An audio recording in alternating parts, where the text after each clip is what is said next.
sepele ya, cuma Iya, gatal doang, tapi maksudnya bisa merambat sampai maksudnya kayak kesehatan wanita lainnya gitu, apa gimana? Bagian organ kewanitaan sering mengalami gatal.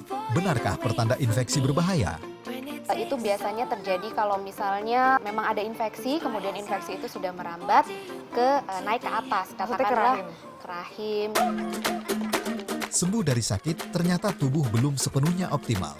Lalu apakah yang harus dilakukan agar tubuh kembali optimal? Tapi kalau waktu sakit dulu, biasanya butuh berapa hari untuk sembuh? Seminggu, 2 minggu, kurang lebih ya. Rambut merupakan mahkota bagi semua orang.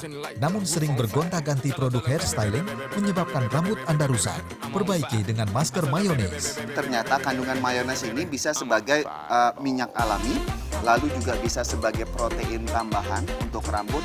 Bersama Dr. Rian Tamrin dan Dr. Reisa Broto Asmoro di Dr. Oz Indonesia.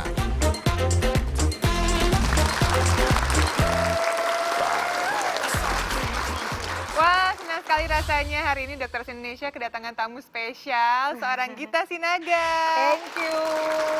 Aku juga senang banget ya. Baik, aku senang banget soal diundang ini, soalnya ini salah satu acara favorit aku. Acara favorit itu asik, kenapa favorit? Karena kebetulan emang aku emang agak concern sama masalah kesehatan. Jadi kalau nonton Dokter Oz itu sebenarnya sekalian cari informasi, tapi ketakutan juga. Nah, Ini kenapa kok ketakutan? kayaknya gue sakit apa sih ini gitu, kayak bisa dapat informasi-informasi gitu sih. Tapi kan malah nambah wawasan tentang Yap, kesehatan. pastinya. Dan biasanya nih kami memberikan tips-tips tentang apa yang bisa kita lakukan di rumah secara simpel, secara Betul. mudah Ya. gitu kan.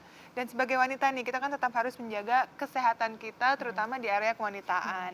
Kalau Gita sendiri, ada nggak sih pernah keluhan atau mungkin teman-teman kita, keluhan tentang area kewanitaan nih? Ya maksudnya sama setiap perempuan pasti ada, apalagi kalau menjelang period juga biasanya kan suka ada. Masa menstruasi ya? Tapi baru-baru ini aku lagi ngobrol-ngobrol sama temen aku, kebetulan cewek juga, terus lama-lama ngobrol sampai terlalu personal gitu, terus dia bilang area organ kewanitaannya agak gatal-gatal tuh. Aku nggak tahu. Keluhannya sih. gatal di area Gatal. kewanitaan. Iya.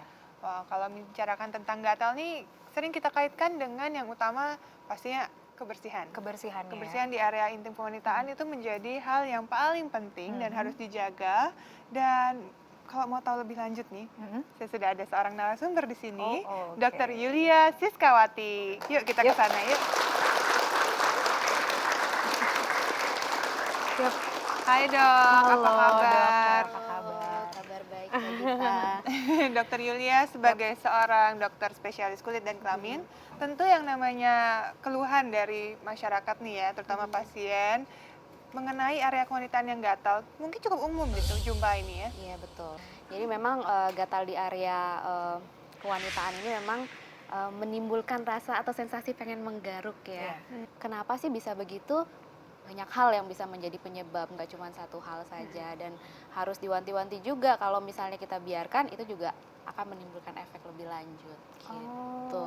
Nah itu dia. Jadi maksudnya kalau cuma hanya, mungkin kita anggapnya sepele ya, cuma Iya, gatal doang, tapi maksudnya bisa merambat sampai maksudnya kayak kesehatan wanita lainnya gitu, apa gimana dok? Kalau untuk merambat ke organ kesehatan yang lain sih itu biasanya terjadi kalau misalnya infeksi, memang ada infeksi, kemudian infeksi itu sudah merambat ke naik ke atas, Maksudnya ke katakanlah rahim? ke rahim, ke salurannya, Saluran tuba, betul. bisa Ya, juga ke ovarium ya. betul, ya itu biasanya kita sebut dengan PID atau pelvic inflammatory disease. Nah, kalau udah sampai sana itu, nah itu udah mengharuskan penanganan lebih lanjut. Tapi sebenarnya kemungkinan ke arah sana itu jarang ya, karena memang kalau dirasakan sendiri oleh wanita tuh pasti udah nggak nyaman, pasti udah sebelum pasti sampai ke terganggu. sana udah datang. Jadi cuma Sudah ada karena keluhannya dulu. masalah gatal apa segala macam bisa, maksudnya gangguan ovarium bisa, maksudnya ovariumnya nggak berfungsi dengan baik, maksudnya bisa sampai mandul. Tentu gitu, ini ada kaitannya dengan penyebabnya dulu ya. Penyebabnya kan bisa bermacam-macam ya dokter ya. Betul. Ada penyebab karena bakteri, infeksi jamur, ada virus, dan itu bisa Betul. berbeda-beda. Iya. Dan itu memberikan efek juga, bukan hanya gatal, gejala lainnya mungkin yang bisa dijelaskan. Kalau misalnya ngomongin gatal, memang penyebabnya nggak melulu infeksi. Jadi banyak sekali gatal ini penyebabnya. Jadi misalnya katakanlah satu ya memang hubungannya sama infeksi.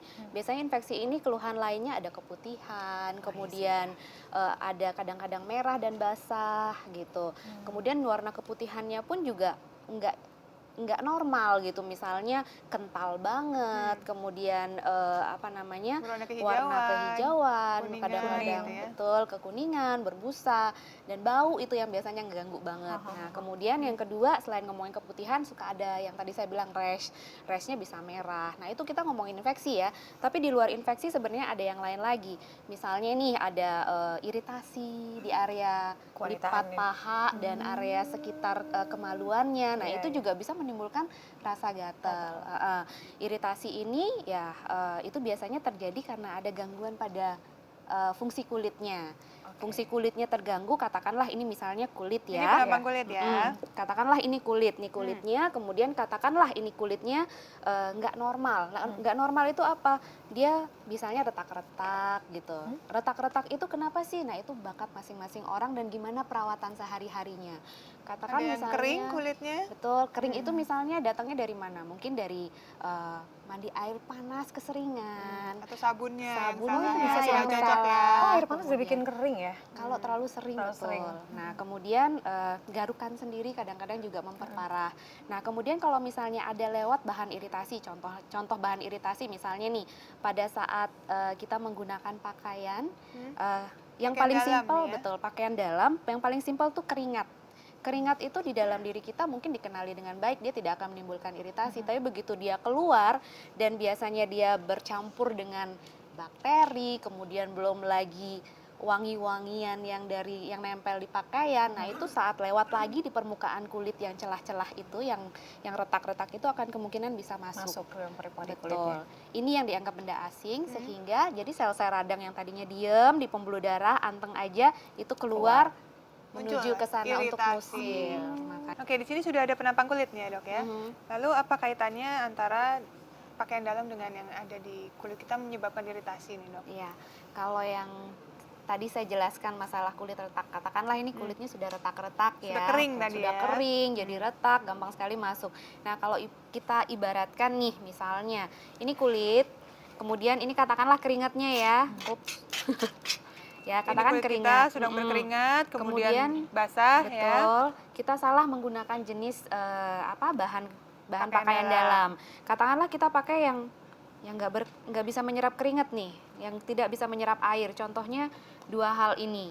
Ini kan Ini banyak susah polyesternya ya. betul. Ini Banyak susah sekali spandexnya gitu ya. untuk menyerap. Jadi kalau misalnya kita nempel begini ya Jadinya nggak akan keserap. Otomatis airnya akan diam di atas Kulit. permukaan kulit sehingga kelembaban jadi naik Bertambah. lagi. Jadi kalau kelembaban naik lagi itu akan membuat iritasinya mungkin makin bertambah parah seperti itu. Karena kuman dan bakteri juga kan senang Kumpul sekali di ya. situ, di Senang area sekali yang di lembab. area yang lembab. Betul. Terutama jamur tuh ya. Terutama jamur. Nah ini untuk yang tipe yang ini masih ada kemungkinan menyerap sih walaupun kecil, cuman akan lebih baik kalau kita pilih yang tipe yang memang menyerap Katun ya? keringat. Contohnya 100% katun, ya, itu atau jauh yang lebih tipe bagus. kaos, betul. Atau tipe kaos. Baik. Itu kalau dia sudah bisa menyerap, otomatis apa yang dikeluhkan itu tidak akan bertambah parah. Tentunya juga harus diobatin ya di luar ngomongin bagaimana kita Menjaga. memilih pakaian dalamnya seperti itu. Oke, tadi sudah membahas tentang kelembapan. Lalu bagaimana tadi kelanjutannya? Kalau Masalah mungkin nggak sih dokter kalau misalnya ada masalah di organ kewanitaan itu juga ada sangkut pautnya sama hormon maksudnya hormon yang ada di tubuh si manusianya sendiri gitu. Iya. Kalau ngomongin yang hubungan antara gatal dengan hormon, memang salah satunya itu hormon estrogen yang Estrogen. berperan. Iya, estrogen ini pada wanita kalau jumlahnya menurun, otomatis terjadi kulit menjadi lebih tipis dan lebih kering. Karena menjadi lebih tipis, lebih kering ini yang biasanya mencetuskan gatalnya lebih parah atau sensasi gatal mulai muncul.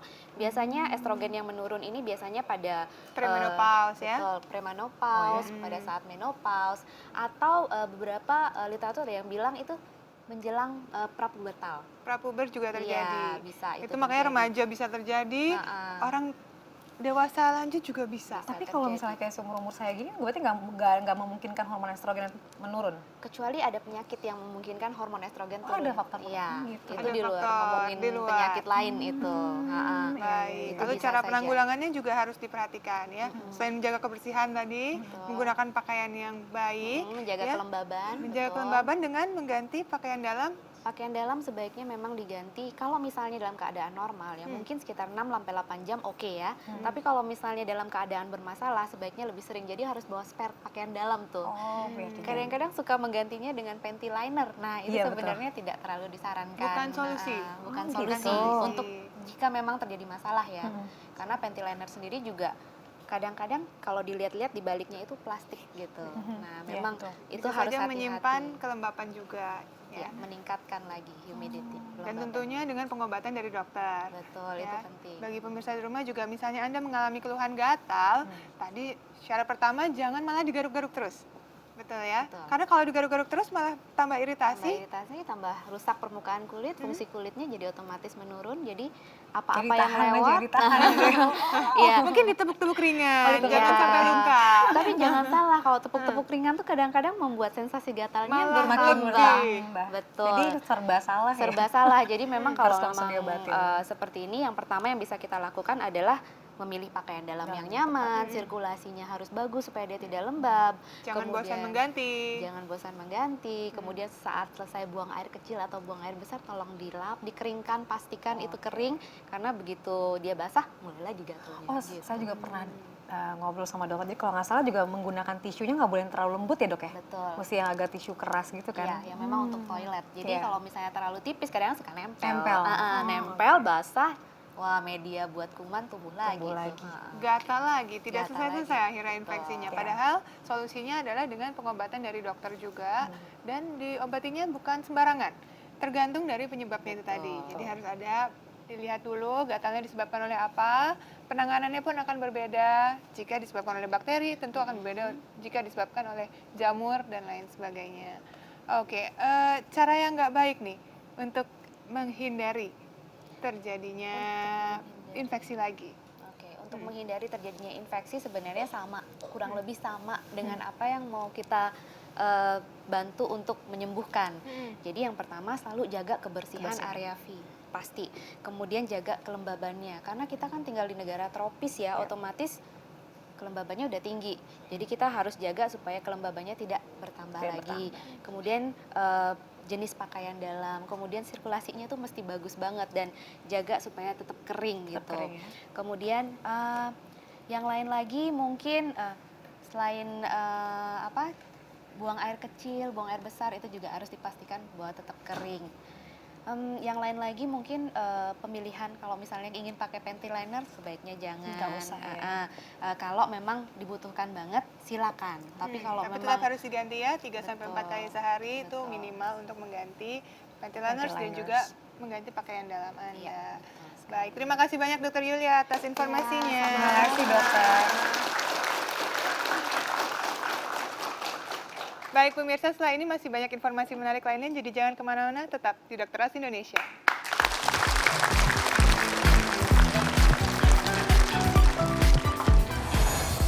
Tips atasi rambut rusak dengan mayones. Ternyata kandungan mayones ini bisa sebagai minyak alami, lalu juga bisa sebagai protein tambahan untuk rambut.